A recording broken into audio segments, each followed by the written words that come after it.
नमस्कार. आज आपण चालू करतोय नवीन टॉपिक जो आहे फ्लूइड मेकॅनिक्समधला. कुठला तर फ्लूइड डायनामिक्सचा पार्ट आहे ओरिफेस माउथपीस. तर ओरिफेस माउथपीस आपण आज फक्त बघणार आहे. त्यामध्ये माउथपीस काय आहे, ओरिफेस आणि माउथपीस हे कशासाठी वापरतो फ्रेंड्स, सगळ्यात महत्त्वाची गोष्ट. यानी काय भेटतं आपल्याला, हे एक डिव्हाइसेस म्हणता येईल जे आपल्याला देतात डिस्चार्ज. क्यू जे म्हणतो ना आपण डिस्चार्ज फाइंड करायला आपण काय करतो, ओरिफेस किंवा माउथपीस अटॅच करतो. कुठं, जिथं टँक आहे, हा टँक आहे पाण्याने भरलेला, इथनं पाणी आपण ह्या माउथ ऑफ द पाईप म्हणतो आपण, तिथं मेजर करणार आहे, जिथून पाणी बाहेर पडेल. तर हा सोर्स राहणार आहे आपला आणि आपण इथं डिस्चार्ज मेजर करू शकतो. तर थोडक्यात माउथपीस काय आहे, एक शॉर्ट लेंथ पाईप असतो, शॉर्ट लेंथ पाईप. तो आपण अटॅच करतो एका टँकला आणि त्या थ्रू डिस्चार्ज मेजर करतो. सिम्पल टेक्निक आहे. आणि आता जे डिटेल्स मी सांगणार आहे, वेगळे प्रकारचे माउथपीस असतात. तर आपल्याला एक्सटर्नल आहे, इंटरनल आहे, विथ पोझिशन जर म्हणलं तर एक्सटर्नल इंटरनल म्हणता येईल, आणि बाकी कन्व्हर्जंट, डायव्हर्जंट, परत अजून बोर्डाज माउथपीस म्हणतो, त्यामध्ये रनिंग फुल, रनिंग फ्री, असे खूप प्रकार आहेत माउथपीसचे. हे डिटेलमध्ये आपण क्वेश्चन थ्रू कन्सेप्ट्स आपण शिकणार आहे. कारण कसं आहे, जोपर्यंत तुम्हाला फक्त कन्सेप्ट काही लोकांना कळती पण त्या रिलेटेड क्वेश्चन सॉल्व नाही करतात, पण आपण काय करतो आहे, डायरेक्ट क्वेश्चन बघतो आणि त्या थ्रू माउथपीस काय आहे ते आता समजून घेऊ. मी शॉर्टमध्ये एक तुम्हाला इंट्रो दिलेला आहे, ठीक आहे. तर बघूया क्वेश्चन 1. जसं मी म्हणलं की वेगळ्या प्रकारचे माउथपीस आहे, की एक्सटर्नल आहे, इंटरनल आहे, कन्व्हर्जंट आहे, डायव्हर्जंट आहे. तर हे आपण बघूया. कन्व्हर्जंट म्हणजे कसं, असा जातो पाईप, डायव्हर्जंटमध्ये असं जातो, ठीक आहे. ओपनिंग वाढत राहते, ओपनिंग कमी होते, एवढाच फरक. क्वेश्चन नंबर बघा, which mouthpiece has a maximum coefficient of discharge. सगळ्यात पहिले coefficient of discharge C D, ह्याला काय म्हणतो, C D is equal to actual discharge वर थेरॉटिकल डिस्चार्ज, याचा रेशो असतो सी डी. तर त्यांनी काय विचारलं आहे की सी डी ह्यांपैकी कुठल्या माउथपीसला मॅक्सिमम आहे विचारलं. मॅक्सिमम कुठल्या माउथपीसला आहे. तर बघा, सगळ्यात आधी मी हाच क्वेश्चन विचारला होता तुम्हाला एक्सटर्नल माउथपीससाठी, कुठं, आपल्या सिव्हिल ॲडिक्सच्या टेलिग्रामवर. तर बऱ्याच जणांचं उत्तर चुकलेलं आहे. इथंच नीट समजून घ्या की कुठल्या माउथपीसला किती सी डी आहे, खूप इम्पॉर्टंट आहे. एक्सटर्नल माउथपीस असेल तर त्याचं आहे सी डी 0.855, खूप इम्पॉर्टंट आहे. कन्व्हर्जंट आणि डायव्हर्जंट कुठलंही असू दे 0.97, 0.97 टू 0.98च्या आसपास आहे. आणि इंटरनल माउथपीसला आहे 0.82, खूप इम्पॉर्टंट आहे. तर 0.86, 0.82 आणि 0.98 सगळ्यात जास्त कशाला आहे, सी, कन्व्हर्जंट, डायव्हर्जंट, याला मी म्हणतो सी डी. नंतर आहे एक्सटर्नलला सी ई, आणि त्यानंतर आहे आय, सी ई आय. ही सिरीज लक्षात ठेवा फ्रेंड्स, सी ई आणि आय. तर त्यांनी काय विचारलं तुम्हाला, मॅक्सिमम कशाला आहे, कन्व्हर्जंट अँड डायव्हर्जंट, सिम्पल आहे. त्यानंतर ई, मग आय. ही सिरीज लक्षात ठेवा. किंवा ऑपोजिट मिनिमम विचारते, मिनिमम म्हणल्यावर आय. त्यामुळे आपण काय करा, तुम्ही आता सगळ्याच बाजूने तयार. आपल्याला कसं एक क्वेश्चन सॉल्व केला की त्या रिलेटेड 4 ऑप्शन्स मी म्हणतो ॲनालिसिस जोपर्यंत करता येत नाही तुम्हाला तोपर्यंत there is no guarantee that you will solve it correctly. So friends, next question बघूया आपण. Loss of energy in the orifice meter. इथं आता ओरिफेस आलेलं आहे, ठीक आहे. ओरिफेस आणि माउथपीस असेल, ओरिफेस असेल, हे डिस्चार्ज मेजरमेंट डिव्हाइसेस आहेत सगळे. फक्त एवढंच आहे की with respect to venturi meter, ह्याचा जो सी डीची व्हॅल्यू आहे ती कमी असते. त्या वेंचुरी मीटरमध्ये लॉसेस खूप कमी असतात ॲज कम्पेअर्ड टू ओरिफेस. तो सी डीची व्हॅल्यू इथं जास्त आहे वेंचुरीला आणि तिकडं कमी आहे. नेक्स्ट बघा काय म्हणलं आहे की loss of energy in orifice is more than venturi meter. बघा आता मी जसं सांगितलं, लॉस जास्त का आहे, का होतं असं, ड्यू टू सडन ऑब्स्ट्रक्शनमुळे. एक तर सडन ऑब्स्ट्रक्शन क्रॉस सेक्शन एरियामध्ये फरक पडेल, किंवा लॉस ड्यू टू एनर्जी जास्त असणार आहे ह्याच्यापेक्षा, वेंचुरी मीटरपेक्षा, ठीक आहे.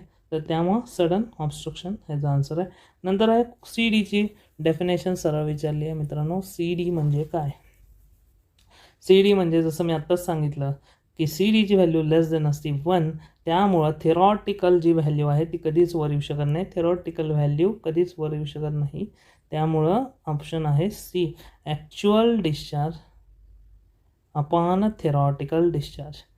सपोज ॲक्च्युअल डिस्चार्ज येतो 90, पण थेरॉटिकल तुम्ही केलं आहे 100, तर ते सी डीची व्हॅल्यू झाली 0.9. ओके.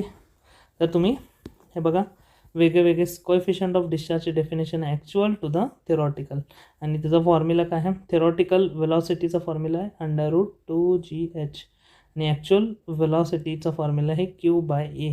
म्हणजे काय भेटलं तुम्हाला, Q/A into √2gh discharge upon area. आणि याची व्हॅल्यू जर बघायला गेलो आपण, ओरिफिसची रेंज आहे 0.6 to 0.65 किंवा 64 म्हणा, 0.63च्या आसपास, जनरली 6162च्या आसपास याची व्हॅल्यू असती. ओके. तर आय होप तुम्हाला हे कळालं असेल. त्यानंतर बघूया आपण नेक्स्ट क्वेश्चन बघा. इन स्टँडर्ड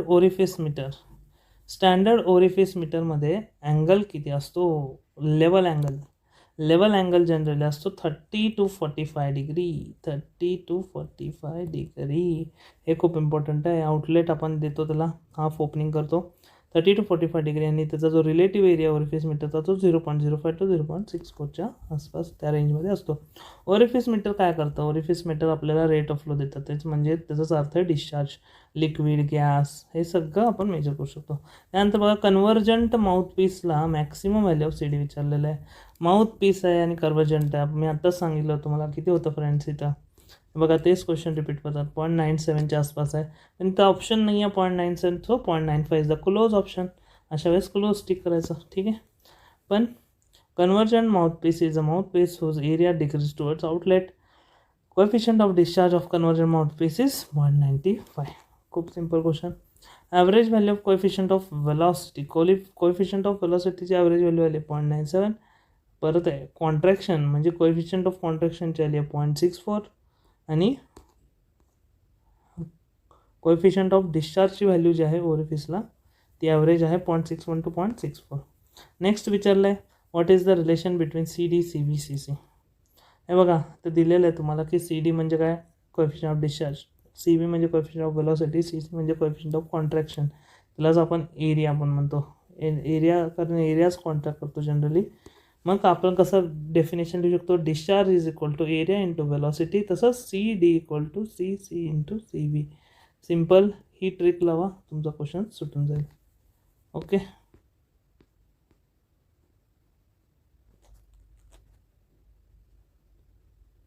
तर नेक्स्ट क्वेश्चन बघा. Mouthpiece has a increase net head when compared to small orifices due to. कशामुळे होतं हे, वेना कॉन्ट्रॅक्टा. वेना कॉन्ट्रॅक्टा म्हणजे काय, वेना कॉन्ट्रॅक्टा म्हणजे असा पॉईंट जिथं वेलॉसिटी मॅक्सिमम आहे, एरिया मिनिमम आहे.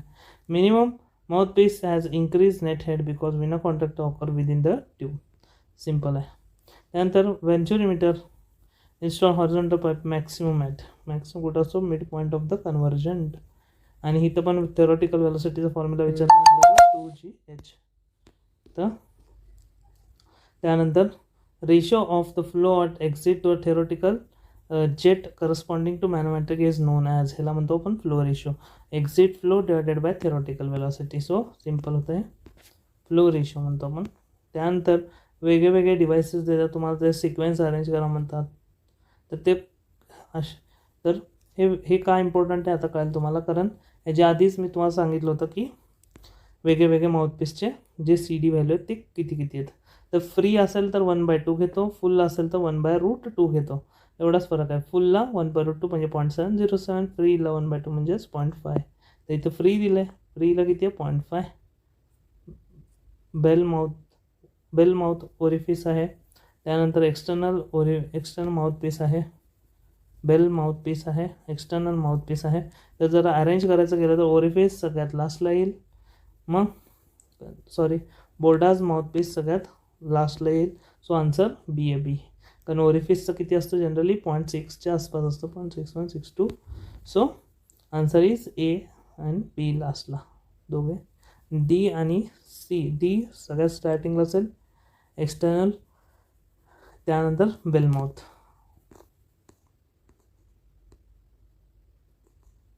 त्यानंतर बघा short cylindrical pipe of external mouthpiece the vena contractor occur at the distance असतं 1/4 of the diameter of pipe. म्हणजे वेना कॉन्ट्रॅक्टर कितीला ऑकर होईल माउथपीसमध्ये, त्याचं जे डायमीटर त्याच्या 1/4 डिस्टन्सला ऑकर होईल. सो एक्स्टर्नल माउथपीस जी शॉर्ट लेंथ आहे ती खूप इम्पॉर्टंट आहे. त्यामुळं माउथपीस उडतो. The coefficient discharge of external mouthpiece depends on the लेंथवर डिपेंड करते. जसं म्हणलं स्मॉल लेंथची असते लेंथवर जनरली आपली माउथपीस डिपेंड करते. Coefficient of discharge of external mouthpiece depend on the length. आणि head loss is more in कशामध्ये असतं, मोर ओरिफिसला, सगळ्यात जास्त ओरिफिस, त्यानंतर नोझल मीटर, त्यानंतर venturimeter. So this was important data, important जे क्वेश्चन आहेत ते फास्टमध्ये कवर केलेत.